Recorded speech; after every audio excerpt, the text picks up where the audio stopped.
से जो पेमेंट हमारे पास कलेक्ट हुई है 12,000, जो जिन्होंने एप्लीकेशंस भेजे हैं 12,000 के लिए, उनका हमारे पास पेमेंट आ चुकी है 1,20,000। 3,000 वालों की पेमेंट आ चुकी है 30,000 और 8,000 वाले की आ चुकी है 80,000।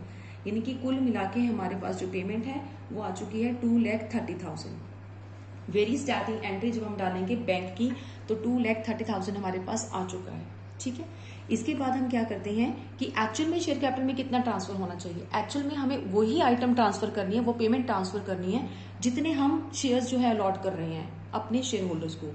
यहाँ पे सिर्फ 2,000 शेयर्स हम अलॉट कर पा रहे हैं 12 की जगह पे, इतना कम हम अपने शेयर होल्डर को दे रहे हैं अलॉटेड करने के लिए। तो इसके हिसाब से एप्लीकेशन को हमने क्या करना है, रेट ऑफ एप्लीकेशन के साथ मल्टीप्लाई कर देंगे। 10 के साथ मल्टीप्लाई किया तो सिर्फ 20,000 शेयर्स ही जो एप्लीकेशन मनी है वो हमने शेयर कैपिटल में ट्रांसफर कर दी। ठीक है, इसके इनकी क्या है, हम इनको शेयर्स अलॉट ही नहीं कर रहे हैं तो ये नील चलेगा, क्योंकि हमने इनको कुछ भी नहीं देना, तो शेयर कैपिटल में ट्रांसफर भी कुछ नहीं करना इनका पैसा, वो तो जस्ट रिफंड होगा। 8,000 वालों का कितना पैसा एडजस्ट हो सकता है, 8 वालों को तो पूरी मनी जो है वो एडजस्ट हो रही है, क्योंकि हमने उनका पूरा पैसा जो है रख लिया, पूरे शेयर्स इनको देने के लिए रेडी हैं। 8,000 मांगे थे, 8,000 उनको प्रोवाइड कर रहे हैं, पूरा एप्लीकेशन मनी को हमने शेयर कैपिटल में शिफ्ट कर दिया। हाँ, अब जिनका एक्स्ट्रा बचा है वो हम लिख देंगे एक्सेस मनी के अंदर। 1,20,000 में से सिर्फ 20,000 हमारा एप्लीकेशन मनी में हमने रख लिया, शेयर कैपिटल में रख लिया। बाकी जो है वो एक्स्ट्रा बचा है जिसको हम अलॉटमेंट या फिर कॉल में एडजस्ट कर देंगे, क्वेश्चन में मेंशन था। तो इनका कितना पैसा बच गया हमारे पास 1 लाख, तो हम लिखेंगे एक्स्ट्रा मनी कितनी है 1 लाख की। क्लियर। और अभी क्या है, ये जो 30,000 हमारे पास पैसा पड़ा हुआ है, इनको भी हम कुछ भी नहीं लॉट कर रहे, तो ये भी हमारे लिए क्या है, अभी एक्सेस मनी पड़ी हुई है। हमें टोटल इतना पैसा जो है वो एक्स्ट्रा में चल रहा है हमारा, लेकिन यहाँ पे इन लोगों का कोई एक्स्ट्रा मनी हमारे पास नहीं पड़ी है, इनका हम लिख देंगे नील। इनकी टोटल कुल मिला के अगर देखें, एक्स्ट्रा मनी हमारे पास 1,30,000 अभी पड़ी हुई है, राइट। और जो ट्रांसफर टू शेयर कैपिटल करेंगे वो कितना करेंगे हम, कुल मिला के 1 लाख। ठीक है, 1 लाख। यहीं से उठा के हमने जनरलाइज करेंगे एंट्रीज को, इसीलिए टेबल हमें मेंटेन करते हैं। यहां तक डन हुआ। अब हमें एक्स्ट्रा मनी भी पता चल गया, तो अब हमारी बारी क्या आती है कि हम शेयर्स को अलॉट करने वाले हैं, इसलिए ड्यू की एंट्री हमें डन करनी है। अलॉटमेंट ड्यू, अलॉटमेंट ड्यू में हमें जितने शेयर्स हम प्रोवाइड कर सकते हैं उनको अलॉटमेंट रेट के साथ मल्टीप्लाई करके हम चेकआउट करते हैं। अलॉटमेंट रेट कितना है 40, और बीच में ही प्रीमियम है, तो टेबल बनाते हुए आपको बीच में प्रीमियम सब लेना ही है। 40 के साथ आप मल्टीप्लाई करोगे 2,000 को, ठीक है, तो वो आ जाएगा 80,000। अलॉटमेंट कितना आ जाएगा 80,000 हमें यहाँ पे मंगवाना है। इन शेयर होल्डर्स को हम कुछ भी नहीं दे रहे बेटे, इनका मिल जाएगा। सिर्फ एक्स्ट्रा मनी में हमने एक बार मेंशन कर दिया, अदरवाइज बाकी हम कुछ नहीं मंगवाएंगे, ना अलॉटमेंट ना एप्लीकेशन में डन किया, ना हमने कॉल में डन करना है, क्योंकि इनको रिजेक्शन करनी है हमने। बाकी जो 8,000 है उनको अगर 40 के साथ मल्टीप्लाई करेंगे तो वो आ जाएगा 3,20,000। इतने शेयर्स के लिए हमें ये भी हमारी अलॉटमेंट मनी ड्यू है। ठीक है, अब जो भी इनका कुछ एक्स्ट्रा पिछला कोई पैसा बचा हुआ है वो हम एडजस्ट कर लेंगे। इन शेयर होल्डर्स को हमने कितना ड्यू है 80,000, बट इनकी बहुत सारा पैसा हमारे पास बचा हुआ है। कितना बचा हुआ है, इनका भी जो है एक्सेस मनी 1 लाख है, तो 80,000 की 80,000 पूरा ही एडजस्ट हो गया। अलॉटमेंट के टाइम पे इन लोगों से हमने एक्स्ट्रा पैसा नहीं मंगवाना। ठीक है, तो हम कितना पैसा मंगवाएंगे, जो भी बाकी एप्लीकेंट्स का है सिर्फ वही मंगवाएंगे। तो आपको ध्यान रखना, जब एंट्री डालेंगे तो आपका जो बैंक अकाउंट आएगा ना अलॉटमेंट के टाइम पे, वो सिर्फ 3,20,000 ही आप एंट्री में शो करोगे। ठीक है, क्योंकि टेबल के हिसाब से भी हमें समझ में आ रहा है कि अलॉटमेंट 80,000 थी, लेकिन इनका एक्स्ट्रा पड़ा हुआ है। इवन की 20,000 अभी भी इनका पेंडिंग है, हमारे सॉरी पेंडिंग नहीं है, एक्सेस है, जो कि हम कॉल में एडजस्ट कर लेंगे। Is it clear? ठीक है, तो हम यहाँ पे क्या लिखेंगे कि हमारे पास 80,000 जस्ट हो गया, लेकिन अभी ये मनी जो है हम बोलेंगे बैंक के थ्रू हमारे पास आएगी अलॉटमेंट में। Bank account debit to share allotment 3,20,000, क्योंकि इनका कोई भी पेंडिंग नहीं बचा था जो हम एडजस्ट कर पाते हुआ। एडजस्टमेंट ऑन अलॉटमेंट कितना कितना एडजस्ट हो गया वो हम यहाँ पे फिर से लिख देंगे बेटे। 80,000 का 80,000 एडजस्ट हो गया, इनका कुछ भी नहीं एडजस्ट हो सकता, इनका भी कुछ नहीं एडजस्ट हो सकता, यानी कि 80,000 क्या हो गया एडजस्टमेंट। ये हम यहाँ पे लिखेंगे 4 लाख जो था वो ड्यू है, 320 और 80 को हमने प्लस किया तो 4 लाख हमारा क्या है ड्यू है। लेकिन इसमें से 80,000 हमने क्या किया एडजस्ट, तो 3,20,000 का हम और डिमांड करके मंगवाएंगे पैसा। ठीक है, अब आती है कॉल की बारी। कॉल हमारी जो है 2,000 शेयर्स के हिसाब से अगर वो कॉल मंगाते हैं तो कितने रुपीज की कॉल है, ये भी हमारे पास बैलेंस रह जाएगा। कितना टोटल बनेगा 120, तो 120 में से हमारे पास कितना अब तक आ चुका है? 120 मैंने लिया है, 100 रुपीज रेट है और 20 रुपीज क्या है? प्रीमियम है। तो टोटल अमाउंट हमने जो अपने शेयर होल्डर से मंगवानी है वो 120 के हिसाब से मंगवानी है।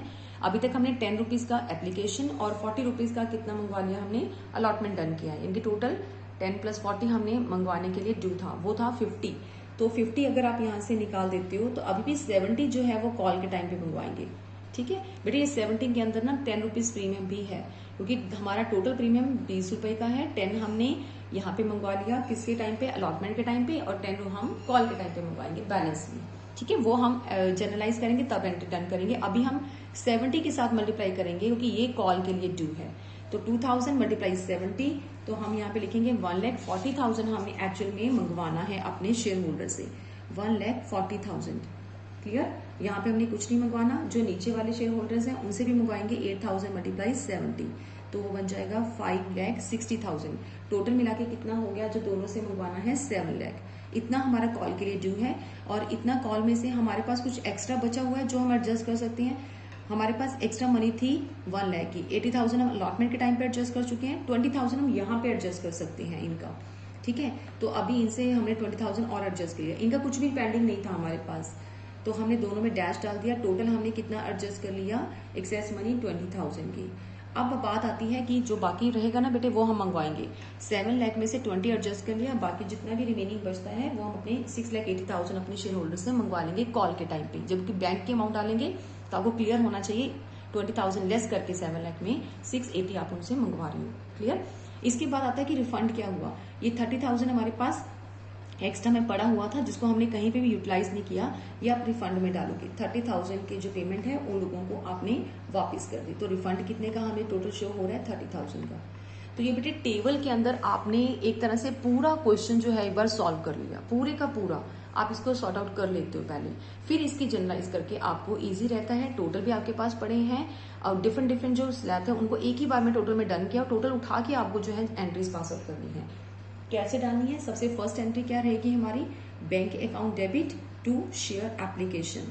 ठीक है, तो शेयर एप्लीकेशन आपके पास जितनी भी स्टार्टिंग में आती है पहले आप वो डन करते हो। तो कितनी आती है हमारे पास? टोटल मनी कितनी आ गई? 23,000 शेयर्स के लिए 10 से मल्टीप्लाई किया था तो 2,30,000 हमारे पास पेमेंट आ चुकी है। 2,30,000। ठीक है बेटे, बीइंग वाला प्रोसेस आप खुद कर लोगे, मैं जस्ट इसको लीव कर रही हूँ। ठीक है, मैं डायरेक्टली एंट्रीज डाल रही हूँ ताकि आप बाकी वाला पार्ट अपने आप करते जाओगे। सेकेंड एंट्री हमने क्या करनी होती है बेटे? ये फर्स्ट वन होगी। सेकेंड एंट्री हमने करना है कि जो शेयर एप्लीकेशंस में है उसमें से मनी हमने ट्रांसफर करनी है, ट्रांसफर टू शेयर कैपिटल। तो हम पहले क्या लिखेंगे? शेयर एप्लीकेशन में है कितना? 2,30,000 की अमाउंट है, तो शेयर कैपिटल में कितना जाना चाहिए ये हमने अभी टेबल डन किया, वहीं से आप आइटम उठाओगे। शेयर कैपिटल में हमें ट्रांसफर करना है 1 लाख का, तो हम यहाँ पे 1 लाख हमने समझ लिया कि इसमें ट्रांसफर हो सकता है। ठीक है, उसके बाद रिफंड हम कितना कर सकते हैं वो भी हमने वापस कर देंगे। तो हमें जितना एडजस्ट करना है वो हम एडजस्ट कर लेंगे। तो हमें पता है, यहाँ पे आप आगे पीछे लिख सकते हो। पहले मैं रिफंड की एंट्री डाल रही हूँ, 30,000 हम टोटली रिफंड करने वाले हैं, तो इसी एंट्री में आप डन कर दोगे कि कितना आपने वापस किया। ठीक है, 230 में से 1 लाख आपने यहाँ पे शेयर कैपिटल में जो एक्चुअल बनता है उनका पैसा आपने ट्रांसफर कर दिया। 30,000 आप उनको देने नहीं वाले तो उनकी पेमेंट्स को आपने रिटर्न कर दिया। इसके अलावा कितना अभी बचा है जो आपको क्लियर करना है? इसके अलावा बेटे हमारे पास मनी बची हुई है अभी भी 1 लाख। तो 1 लाख को एडजस्ट करेंगे, कहाँ एडजस्ट करेंगे वो हमने टेबल में चेक कर लिया कि कुछ तो हमने शेयर अलॉटमेंट में एडजस्ट कर दिया। शेयर अलॉटमेंट में आप देखो एडजस्टमेंट वाला कॉलम, एडजस्ट ऑन अलॉटमेंट में 80,000 हमारा एडजस्ट हो रहा है, तो हम यहाँ पे क्या लिखेंगे? 80,000। इसके अलावा अभी भी 20,000 बचे हुए हैं, तो जिसको आप share first and final call में जो है आप एडजस्ट कर दोगे, तब आप उनसे कम पैसा मंगवा लोगे। कितने का? 20,000 का। तो टोटल मनी आपकी सारी की सारी जो एंट्री है वो आपकी डन होगी। 2,30,000 की एंट्री थी आपकी। जितना शेयर कैपिटल में डालना है, जितना वापस करना है, जितना आपको एडजस्ट करना है, जहां पे भी करना है वो आप इसको डन कर देते हो। This is the second entry. Third entry आती है अलॉटमेंट ड्यू की। तो अब आप अलॉटमेंट के लिए उनसे पेमेंट मंगवाने वाले हो, तो आप लिखोगे शेयर अलॉटमेंट अकाउंट डेबिटेड। तो share allotment to share capital, ये आपकी ड्यू की एंट्री है, जितना उनके लिए ड्यू है पैसा आने वाला है हमारे शेयर होल्डर से। तो वो भी आपको क्लियर पता है, कितना पता है कि शेयर ड्यू कितना था। ऊपर आप टेबल को साथ साथ देखते जाओगे। ड्यू में हमने लिखा था कि अलॉटमेंट जो है ड्यू है 4 लाख की और एडजस्ट कितना हुआ 80,000। ये बाद में देखेंगे, पहले हमें ड्यू लिखना पड़ेगा 4 लाख का। तो जितना भी ड्यू है आप सारी की सारी अमाउंट यहाँ पे डाल दो 4 लाख की। जब आप टेबल बनाते हो तो दोबारा आपको कैलकुलेशन दोबारा यहाँ पे नंबर ऑफ शेयर्स और मल्टीप्लाई लिखने की जरूरत नहीं होती है, क्योंकि टेबल से हर चीज आपको क्लियर हो जाती है। फोर्थ होता है हमारा बैंक की अमाउंट आती है, तब हम लिखते हैं bank account debit to share allotment. Share allotment में जितना आपके पास पैसा एडजस्ट हो चुका है, 80,000 आपने एडजस्ट करवाया है ना, तो 4 लाख में 80,000 हमारे पास किसी का पड़ा हुआ था तो वो हमने यूटिलाइज कर लिया। अभी जो रिमेनिंग है वो हम अपने शेयर होल्डर से मंगवाएंगे, कितना 3,20,000। तो 3,20,000 के साथ इस एंट्री को डन करते हुआ नेक्स्ट हमारा क्या होता है कि हमने कॉल करके पेमेंट मंगवानी है, तो फिर हम लिखते हैं share first and final call. बेटे एक चीज यहाँ पे थोड़ी स्किप हो रही है मेरे से, वो ये कि हमारा अलॉटमेंट के साथ में प्रीमियम भी था, ठीक है। तो प्रीमियम के लिए बेटे हम यहाँ पे शेयर कैपिटल में सारा नहीं डाल सकते ना, तो यहाँ पे आप लिखोगे 3 लाख, क्योंकि प्रीमियम 10 रुपीज का, हमने पहले 20 रुपीज का प्रीमियम है, याद रखना इस क्वेश्चन में। तो शेयर यहाँ पे सिक्योरिटी प्रीमियम रिजर्व अकाउंट हम यहाँ पे डन करेंगे, सिक्योरिटी प्रीमियम रिजर्व, ठीक है। कितने के साथ रिजर्व हमारा बनता है बेटे 1 लाख का। क्लियर, ये चीज मेरी स्किप हो रही थी तो मैंने यहाँ पे डन कर दी। 4 लाख हमारा टोटल अलॉटमेंट है, जिसमें से 3 लाख एप्लीकेशन जो है वो शेयर कैपिटल में ट्रांसफर कर दी हमने, जितनी मनी है, क्योंकि एक्चुअल मनी ही ट्रांसफर करनी है शेयर कैपिटल में, ये हमने लास्ट लेक्चर में भी किया हुआ है। सिक्योरिटी प्रीमियम को हमने अलग से कॉलम में डालना है, हो गया। उसके बाद हम लिखेंगे कि जितना बैंक की ट्रांजेक्शन हमारे पास बनती है 3,20,000 की, वो हम इसको डन करके लिखते हैं। पर साथ में क्या डन करेंगे कि 4 लाख में से 80 एडजस्ट हो गया, 320 हमने मंगवा लिया। सिमिलर अब कॉल की पेमेंट आती है, तो कॉल कितने की थी 70 की, share first and final call. तो जो share first and final call है वो ड्यू आप ऊपर से चेक कर लो अपने टेबल के अंदर। यहाँ पे हमें साफ साफ लिखा है कि कॉल मनी ड्यू कितनी बनती है, टोटल 7 लाख की।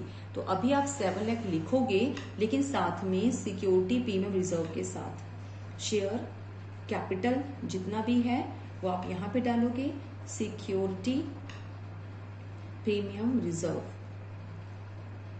जो भी आपका बनता है वो आप यहाँ पे डाल दोगे। कितना बनता है वो फिर से 1 लाख का ही प्रीमियम बनता है, यानी कि 6 लाख का आप सिक्योरिटी प्रीमियम में 6 लाख का आप शेयर कैपिटल में शिफ्ट करते हो, तो आपकी एंट्री ड्यू की भी डन हो जाती है। अब हमारी बात आती है कि बैंक के थ्रू हमें कितना पैसा आने वाला है। बैंक में हमारे अब हम क्या मेंशन करेंगे कि ये जो 20,000 है, ठीक है, ये एडवांस में आ चुके हैं, ये मान के चलेंगे। क्योंकि जब हम अलॉटमेंट की बात करते हैं तो अलॉटमेंट तो हमने एप्लीकेशन का हम पैसा एडजस्ट कर लिया, तो हम यहीं पे मेंशन कर दिया यहाँ पे 80,000 और उसको हमने क्या किया उसमें एडजस्ट कर लिया, बैंक की अमाउंट टोटल जो नेट है वो कर दी।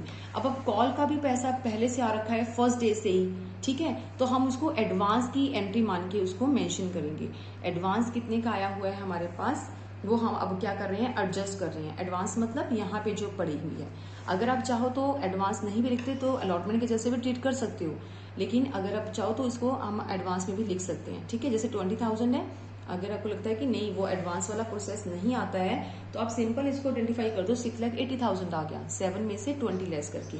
नहीं तो आप उसको क्या लिखोगे, मेंशन करोगे कि ये वाली चीज हमने ऊपर एडजस्ट कर दी है, तो आप लिखोगे कि ये एडवांस आ गया, कॉल इन एडवांस। कितना आ चुका है आपके पास एडवांस, 20,000 का आया हुआ है। जो बाकी बैंक की अमाउंट है वो आपके पास आ जाएगी, कितना 6,80,000, और टोटल जो है वो share first and final call जो आपका है, फर्स्ट एंड फाइनल कॉल, वो आपकी कहाँ कितना हो जाएगा अमाउंट, टोटल आपका 7 लाख का, ठीक है बेटे। तो इसी के साथ ये क्वेश्चन आपका जो है वो डन होता है प्रोराटा का। ये बेटे मैंने पूरा आपको अच्छे से एक्सप्लेन करके समझाया है, विद टेबल आपको मैंने एक्सप्लेन किया है, ताकि कोई भी एंट्री कोई भी अमाउंट हमारी बीच में स्किप ना हो जाए। और एज इट इज आपको इस तरह से जनरलाइज करके इसको डालना है। टेबल की हेल्प के साथ अब इसको एंट्री जो अमाउंट है वो आप उसको फाइंड आउट करोगे, ठीक है। इसके बावजूद भी अगर किसी को भी कोई भी क्वेरीज है तो आप मुझे फोन पे डिस्कस कर सकती हो, ठीक है बेटे। बाकी के टॉपिक हम कल क्लास में कंटिन्यू करेंगे। ओके बेटे।